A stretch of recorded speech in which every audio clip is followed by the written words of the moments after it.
अस्सलाम वालेकुम एवरीवन, क्या हाल चाल है। उम्मीद है आप सब ठीक ठाक होंगे, फिट फाट होंगे, खैर खैरियत से होंगे। Welcome to my YouTube channel, welcome to another vlog. तो भाईजान, जैसे कि आपने थंबनेल में देख लिया है कि आज हम जो है ना बात करेंगे बाइक राइडर मंथली कितनी सैलरी निकाल सकता है। तो इससे पहले वीडियो जो बनाई थी वो कार पे बनाई थी कि जो बंदा कार ड्राइवर है वो मंथली कितनी सैलरी निकाल लेता है। तो भाईजान, वीडियो स्टार्ट करने से पहले आप सबसे रिक्वेस्ट है कि मेरे चैनल को सब्सक्राइब करें और वीडियो अच्छी लगे तो लाइक शेयर ज़रूर करना। एक बात मैं और आपसे कहना चाहता हूं कि मैं तकरीबन 8 से 10 वीडियो में मैं बोल चुका हूं कि भाईजान मेरे 85% लोग जो है ना वो वीडियो को सिर्फ वॉच करते हैं, चैनल को सब्सक्राइब नहीं करते। तो भाईजान ऐसे ज़्यादती है, बहुत ज़्यादा ज़्यादती है, थोड़ी भी नहीं। देखिए, मैं आपके लिए इन्फॉर्मेशन जितनी हो सकती है अच्छे से अच्छे तरीके से मैं आपके साथ इन्फॉर्मेशन शेयर करता हूँ और मेरी कोशिश होती है कि मैं यार आपको हर चीज़ क्लियर बताऊँ, सच्ची बताऊँ, क्योंकि यहाँ पे जो एजेंट होते हैं ना वो झूठ बोल के बंदों को यहाँ पे लेके आते हैं। तो मेरी कोशिश होती है कि मैं किसी किस्म की भी कोई गलत फहमी है आपके दिल में किसी ने डाली हुई है तो वो मैं क्लियर करता हूँ। तो आप सबसे रिक्वेस्ट है कि भाईजान जो भी बंदा मेरी वीडियो देखता है वो चैनल को सब्सक्राइब किया करें। तो चलते हैं जी, वीडियो को स्टार्ट करते हैं। अच्छा जी, सबसे पहले जो चीज़ है वो मैं आपको बताने लगा हूँ कि जो बंदा अपने फ्रीलांसर पे यहाँ पे वीज़ा पे आया हुआ है उसकी मैं बताने लगूँ कि वो बंदा कितनी सैलरी निकाल सकता है, उसके क्या अखराजात हैं और ये मतलब कि कितने वो मंथली अपने एक्सपेंसेस खर्च करके टोटल तो कितने पैसे जो है ना उसको बच जाते हैं। अच्छा जी, सबसे पहले जो चीज़ है वो ये है कि जिस बंदे की बाइक अपनी है, रूम रेंट अपना है, खाना पीना सब कुछ अपना है, पेट्रोल अपना है, मतलब कि टोटल मेंटेनेंस गाड़ी का और total room rent bill, SIM का जो बिल होता है वो टोटल एक्सपेंसिव जो है ना वो जिस बंदे के अपने हैं। जी, सबसे पहले बात ये है कि जो आपकी कंपनी है जिस वीज़े पे आप आए हुए हो वो आपको 10 रियाल जो है ना वो एक ऑर्डर का पे करती है, ठीक है। यहाँ पे मुझे बहुत सारे लड़कों ने पूछा भाई कितनी सैलरी होती है, क्या सिस्टम है। मैं पहले भी बता चुका हूँ कि यहाँ पे सैलरी सिस्टम नहीं है, यहाँ पे कमीशन मिलती है। एक ऑर्डर के 10 रियाल बाइक वाले को कमीशन मिलती है। एनी कंपनी, जितनी भी यहाँ पे कंपनीज है ना वो 10 रियाल जो है ना वो एक ऑर्डर का देती हैं फी तलाबात राइडर को। उसमें क्या है कि आप 10 ऑर्डर लगाओ, आप 20 लगाओ, आप 30 लगाओ दिन के, वो आपको एक ऑर्डर के 10 रियाल ही मिलेंगे, ठीक है।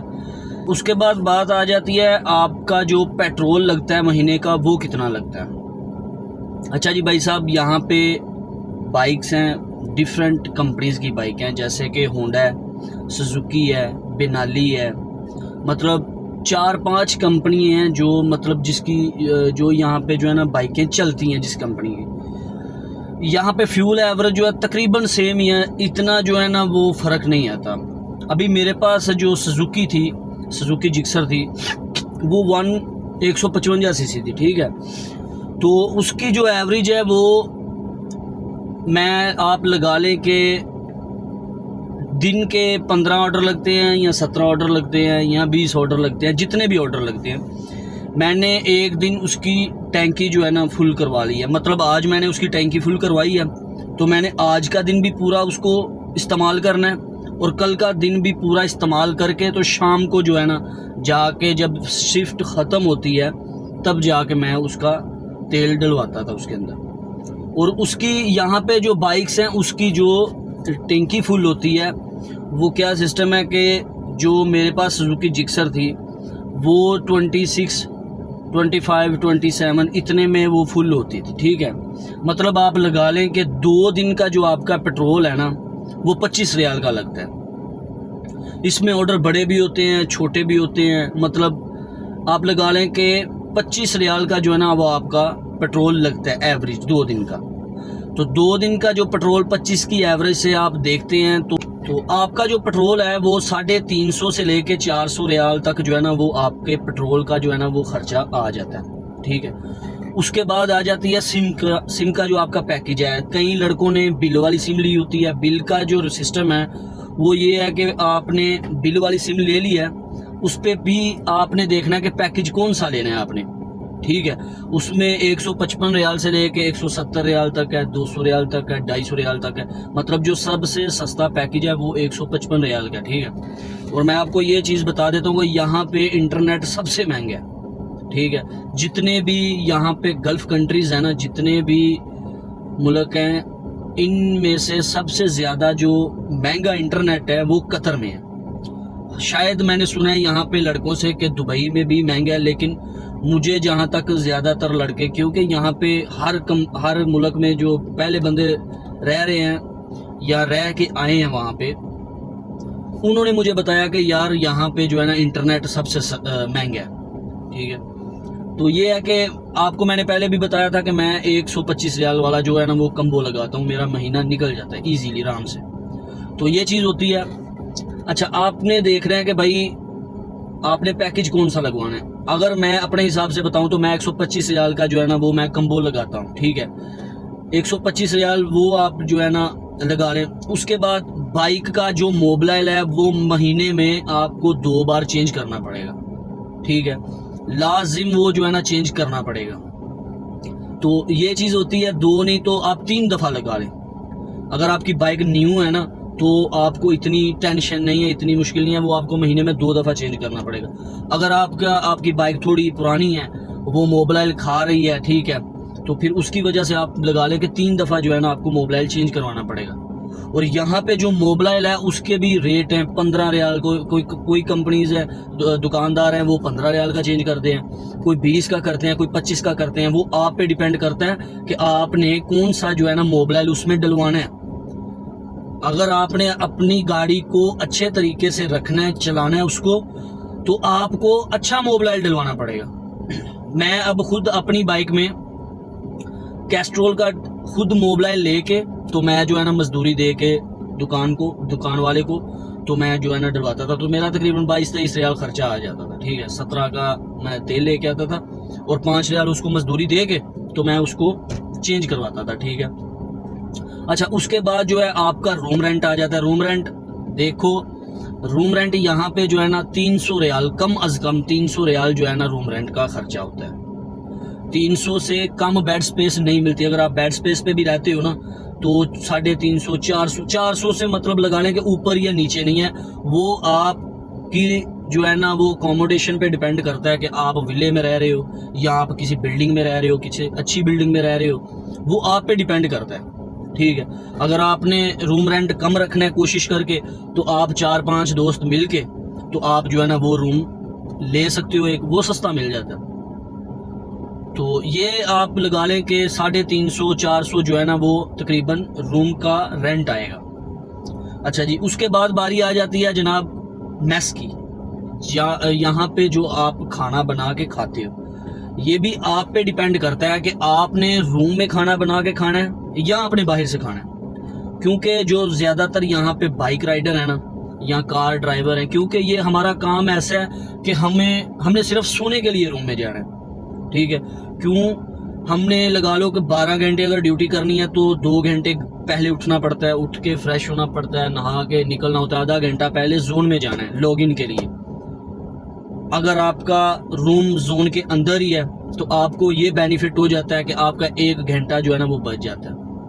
नहीं तो आपको पहले उठ के तो आपको निकलना पड़ता है। तो ये चीज़ होती है कि ज़्यादातर जब लड़के हैं कभी सुबह उठते हैं तो उठ के नाश्ता नहीं करते। मेरा अब खुद का जो दिल ही नहीं करता सुबह उठ के मैं रूम में ही जो है ना नाश्ता करके तो निकलूं। कभी कभी करता हूँ लेकिन ज़्यादातर मैं नहीं करता, क्योंकि बंदा सुबह सुबह उठता है, उठ के जो है ना वो नाश्ता, आदत ही नहीं है कि वो बंदा सुबह सुबह जो है ना वो नाश्ता करे। तो इसलिए कि बंदा बाहर से भी खाना खाता है। अगर आपने मैसर लगानी है रूम में तो वो जितनी भी बनी है, चाहे आप रूम में खाओ चाहे आप ना खाओ, वो आपको देने पड़ेंगे मंथली, ठीक है। जितने भी पैसे डिवाइड होके आएंगे वो आपको देने पड़ेंगे। अगर आप बोलते हो कि नहीं मैं भाई बाहर से खाऊंगा, मैं मैस नहीं रखूंगा, तो वो फिर बाहर आप पे डिपेंड करता है कि आपने जो है ना बाहर से खाना है तो कितना जो है ना वो बजट आ जाता है। अच्छा, वो भी मैं आपको बता देता हूँ बजट। अगर आप बाहर से एक टाइम का खाना खाते हो ना भाई, तो आप ये लगा लें कि आपके 10 से 12 रियाल जो है ना वो लगते हैं अच्छा खाना खाने के लिए। नाश्ता वगैरह आपने करना है, सिंपल सा अगर नाश्ता करना है नॉर्मल, तो वो ये होता है कि आप किसी भी कैफेटेरिया पे जाओ, वहाँ से एक सैंडविच ले लो, 3 रियाल का सैंडविच मिल जाता है। अगर आपने बनाना शेक लेना वो भी 3-4 रियाल का मिल जाता है। अगर वो नहीं भी लेना आप चाय ले सकते हो, तो वो 4-5 रियाल 6 तक जो है ना इसके सर्कल के अंदर ही वो आपका नाश्ता हो जाता है। लेकिन उसके बाद आपने ये भी ज़हन में रखना है ना, आपने नाश्ता ही करके या मतलब भूखे पेट तो काम नहीं करना ना। आपको 2-3 घंटे के बाद जब भूख लगेगी तो फिर आप जो है ना हल्का फुल्का नहीं खाओगे, फिर आपको कोई रेस्टोरेंट से खाना खाना पड़ेगा। तो खाना खाना है ना अपने, तो वो भी आपको नॉर्मली जो है ना 12 से 13 रियाल कम से कम 10 से ऊपर आपका जाएगा एक टाइम का। अगर आप रूम में मैस रखते हो तो आपकी मंथली मैस जो है ना वो मैं आपको ये बताने लगूं कि मंथली आपकी जो मैस है वो तकरीबन 200 से लेकर 250-300 तक मैस जो है ना, अगर आप बहुत अच्छा खाना बना के खाते हो तो 200-250 आपकी मैस आती है। ठीक है, आप 250 की एवरेज लगा लें। अगर आप बहुत अच्छा खाना खाते हो, दूसरे तीसरे दिन गोश्त बना लिया, ये मतलब होता है ना कि कई लड़के हैं जो नहीं इतना गोश्त खाते, कई लड़के हैं वो बहुत ज़्यादा खाते हैं। तो यहाँ पे ज़्यादातर जो है ना वो गोश्त ही खाया जाता है। ठीक है, सब्ज़ी वगैरह जो है ना इतनी लोग नहीं पसंद करते यहाँ पे, ख़ास करके वो क्या है कि यहाँ पर कौन सी फ्रेश सब्ज़ियाँ फ्रेश आती हैं, ये सिस्टम है। अच्छा जी, ये तो मैंने आपको बता दिया आपके एक्सपेंसिव जो आपका यहाँ पे ख़र्चा आता है फ्रीलांसर बंदे का। ठीक है, अच्छा अब बात आती है जनाब ऑर्डर्स कितने हो जाते हैं, कितनी हम जो है अर्निंग यहाँ पे कर लेते हैं। अच्छा भाई साहब देखो, अगर आप ईमानदारी से ऑनेस्टली अगर आप मेहनत करते हो ना, तो कतर में तलाबात में अगर आप काम करते हो अच्छे तरीके से 12-13 घंटे ड्यूटी करते हो, तो आप अल्हम्दुलिल्लाह एक महीने में 5,000 रियाल आप जो है ना वो कमा सकते हो। 500 ऑर्डर आपका लग गया तो 5,000 रियाल आपका लग जाएगा। ठीक है, आप 5,000 रुपया अगर निकाल रहे हो, देखो बाइक पे मेहनत थोड़ी मुश्किल होती है, उसकी वजह जो है ना वो भी मैं आपको बताता हूँ। यहाँ पे गर्मी बहुत ज़्यादा पड़ती है। ठीक है, गर्मी में इतना काम नहीं होता, बंदा बाइक चला चला के तो बंदा बोलता है कि यार बहुत ज़्यादा भी काम करे ना तो वो 11-12 घंटे काम करता है। यहाँ पे नेपाली हैं, उसके बाद काले हैं, युगांडा के, गाना के, इस तरफ से आए हुए हैं, वो मेहनत करते हैं। लेकिन हमारे जो पाकिस्तानी भाई हैं, इंडियन भाई हैं, ठीक है, बंगाली हैं, ये लोग जो है ना ये मतलब एवरेज मेहनत करते हैं कि जितना मतलब अपने आप को आसानी से मतलब रख के ना वो मेहनत करते हैं। तो बाइक पे जो मैं समझता हूँ, बाइक पे बंदे को उतना ही काम करना चाहिए जितना बंदा आसानी से कर सके खुश हो के, क्योंकि बाइक यहाँ पे बहुत मुश्किल ड्राइव है भाई। यहाँ पे कतरी लोग जो हैं मतलब आम जो भी इन चीज़ों को नहीं ना कुछ भी समझता, वो ये चीज़ें नहीं देखते, क्योंकि इन्होंने मोबाइल में इनका ध्यान है। ठीक है, एक हाथ उन्होंने स्टीयरिंग पर रखा हुआ है, बस जा रहे हैं, क्योंकि यहाँ पे रोड वाले जो रोड है ना वो बहुत स्पीड वाले हैं। तो बंदे को जितनी देर बंदा फ्रेश है, पता है, फोकस कर सकता है बंदा, उतनी देर बंदे को काम करना चाहिए। ये मैं अपनी तरफ से बोल रहा हूँ। हाँ, कई लड़के होते हैं वो मतलब मजबूर भी होते हैं, वो ज़्यादा मेहनत भी करते हैं। ठीक है, तो अल्लाह ताला सबको अपने हिफ्ज़ो ईमान में रख के मेहनत करवाए तो अच्छी बात है, मेहनत करनी चाहिए।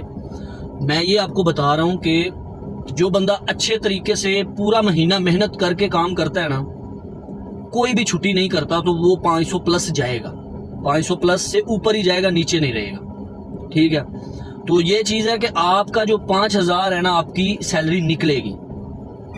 अब सैलरी से जो आपके खर्चे हैं वो मैं आपको टोटल काउंट करके वो मैं आपको बताने लगूँ। ठीक है, उसमें से जितने भी खर्चे निकाल के फिर आपको पता चल जाएगा कि हमारी कितनी बचत आ जाती है। अच्छा, एक बात और रह गई थी, वो भी मैं आपको बताने लगूँ कि यहाँ पे जो बाइक वाले जो बंदे हैं, वो बाइक वाले बंदे 1,000 रियाल जो है ना वो कैश रख सकते हैं। कार वाले जो हैं वो 2,000 रख सकते हैं, और कार वाले जो हैं वो बाइक वाले जो हैं वो 1,000 रियाल रख सकते हैं। अच्छा, मैं आपको ये बताऊं कि मैं जो अपना मैनेज करता था ना, वो टोटल खर्चा वो मैं 1,000 से ही करता था। उसमें आप ये लगा लें, क्यों मेरी बाइक अपनी थी। यहाँ पे लड़के काफ़ी ज़्यादा हैं जिन्होंने रेंट भी देना होता है, ठीक है, लेकिन वो अपने हिसाब से मैनेज किया हुआ है उन्होंने। जहाँ से वो बाइक लेते हैं वो उनको बोल देते हैं कि भाई जब हमारी सैलरी आएगी तो फिर हम रेंट देंगे।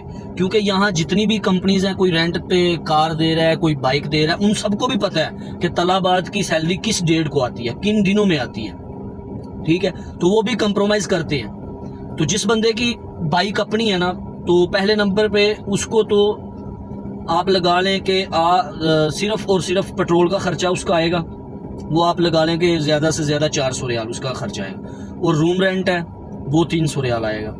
उसके बाद मोबाइल है तो वो लगा लें 60 रियाल उसका आएगा। 300 और 400 700 और 60, 760 हो गए। और उसके बाद आ जाती है आपकी मैस। आपकी जो मैस है, अगर आप रूम में खा रहे हो तो वो आप लगा लें कि 200 से 250 रियाल, 250 रियाल आप वो लगा लो, ठीक है। ये 1000 रियाल आपका मैनेज हो जाता है। उसके बाद आपका पीछे बच जाता है सिम, जो आपकी सिम का खर्चा है ना वो आ जाता है। वो आप लगा लें 125 रियाल जो है वो आप मैनेज कर लेते हो, वो आपको लगाना पड़ेगा। ये मैंने लास्ट जो है ना, लास्ट आपको मैंने रेट बताए हैं, इससे कम भी हो सकता है, ठीक है। मैं आपको बता रहा हूँ कि मैं इसके अंदर 1000 के अंदर ही मैं मैनेज करता था, इससे ऊपर मेरे खर्चे नहीं जाते थे। तो ये चीज़ होती है कि जब आप 500 ऑर्डर लगा रहे हो ना, ठीक है, तो आप लगा लें कि 1000 रियाल के अंदर आप मैनेज अगर कर रहे हो तो आप अल्हम्दुलिल्लाह 4000 रियाल आप बचा सकते हो। अच्छा, 4000 में से मैंने आपको एक और चीज़ भी निकालनी थी, वो आपके जो ऑफिस का चार्जेस है ना वो भी निकालना था, वो मैंने नहीं निकाला। अच्छा, कई लड़के हैं वो 250 देते हैं, कोई 275 देते हैं, कोई 300 देते हैं। मेरा 275 है। 275 जो है ना वो आप माइनस कर लें तो आप अल्हम्दुलिल्लाह यार अगर एवरेज मेहनत भी करते हो ना तो आप मंथली अपने टोटल खर्चे निकाल के जो है ना वो आप 3000 प्लस सैलरी निकाल सकते हो। तो अगर आप एक्स्ट्रा मेहनत करते हो अच्छे तरीके से मेहनत करके तो आप लगा लें कि 3500 प्लस जा सकते हैं। तो ये मैंने आपको बताना था, मेरे से काफ़ी लड़के पूछ रहे थे, ठीक है। तो ये मेरी वीडियो बनानी बहुत लाजमी थी, क्योंकि मैंने इससे पहले कार की बनाई थी, अब मैंने बाइक की बनाई है। बाइक में पैसे ज़्यादा बचते हैं, इसमें कोई शक वाली बात नहीं है, लेकिन बाइक पे जो है ना इतना काम बंदा नहीं कर सकता। मैं अपनी बात कर रहा हूँ कि मैं अपने हिसाब से जो मैं आपको बता रहा हूँ ना, मैं जब शुरू में आया ना तो मैंने बहुत मेहनत की है, ठीक है। बंदा जब शुरू से आता है, वो शौक होता है बंदे को पैसा कमाने का, तो बंदा मेहनत करता है क्योंकि उसको पैसा नज़र आ रहा होता है। लेकिन यार मैंने देखा कि यहाँ पे जो है ना बंदा जितना मर्जी पैसा कमा ले, पैसा हमें फ़ायदा नहीं देगा, ठीक है। ये मैंने चीज़ जो है ना बहुत जो है ना मैंने सोची है, आजमाई भी है। आप जितना पैसा कमाओगे वो आपका समझ लें कि घर वालों को ही जाना है, ठीक है। ये चीज़ें होती हैं, मेहनत करनी चाहिए बंदे को। ये ज़रूरी नहीं कि बंदे ने यही काम करना है। बंदा अगर अच्छे तरीके से मेहनत करता है, बंदे के पास पैसा आ जाता है, बंदा नेक्स्ट कोई और कदम उठा लेता है, ऊपर में चला जाता है, ठीक है। या उसके अलावा कोई यहाँ पे और कोई काम कर लेता है, कोई रेस्टोरेंट बना लिया, कोई कंपनीज वगैरह बना ली। पैसा अगर आपके पास हो गया, कहीं से आप पकड़ के इधर उधर से बंदा आगे निकल सकता है। जो 1-2 साल आप मेहनत पहले करते हो ना, यही होता है टाइम आपका। 1-2 साल पहले जो आप आते हो, यही मेहनत करने का आपका टाइम होता है। इसी में ही आपने जो है ना जो ट्रेन पकड़नी है ना, उसी ट्रेन पे आपने सारी लाइफ जो है ना, जितनी देर आप प्रदेश में रहना है, उसी ट्रेन पे आपने जो है ना वो चलना है। तो अगर आप शुरू से ही आके मेहनत नहीं करते, ठीक है, एवरेज मेहनत करते हो, तो आप जो है ना एवरेज ही रहोगे सारी ज़िंदगी, आगे नहीं बढ़ सकते। तो ये थी भाईजान मेरी आज की वीडियो। अगर वीडियो अच्छी लगी हो तो लाइक शेयर ज़रूर करें, ठीक है। कोई भी बात मुझसे मिस हो गई हो तो वो मुझे आप कमेंट में पूछ सकते हैं, मैं इंशाल्लाह नेक्स्ट जो है ना वो ज़रूर बनाऊंगा उस पे वीडियो। और आपसे रिक्वेस्ट है कि चैनल को सब्सक्राइब करें। मेरा अभी तक आप ये ज़हन में बैठा लें कि मेरा अभी तक 1000 सब्सक्राइबर नहीं हुआ। 1 साल हो गया मुझे वीडियोस बनाते हुए। तो मैं आपको बार बार यही बताता हूँ कि भाई 85% लोग वीडियोस को सिर्फ देखते हैं, 15% लोग वो वीडियो देखते हैं जिन्होंने सब्सक्राइब किया हुआ है। तो जो भाई 85% लोग हैं उनसे रिक्वेस्ट है कि भाई आप वीडियो देखते हो, आपको वीडियो अगर अच्छी लगती है तो बराए मेहरबानी चैनल को सब्सक्राइब भी किया करें। तो इंशाल्लाह नेक्स्ट वीडियो में मिलेंगे। आज के लिए सिर्फ इतना ही। अल्लाह हाफिज़, अपना बहुत ज़्यादा ख्याल रखिए।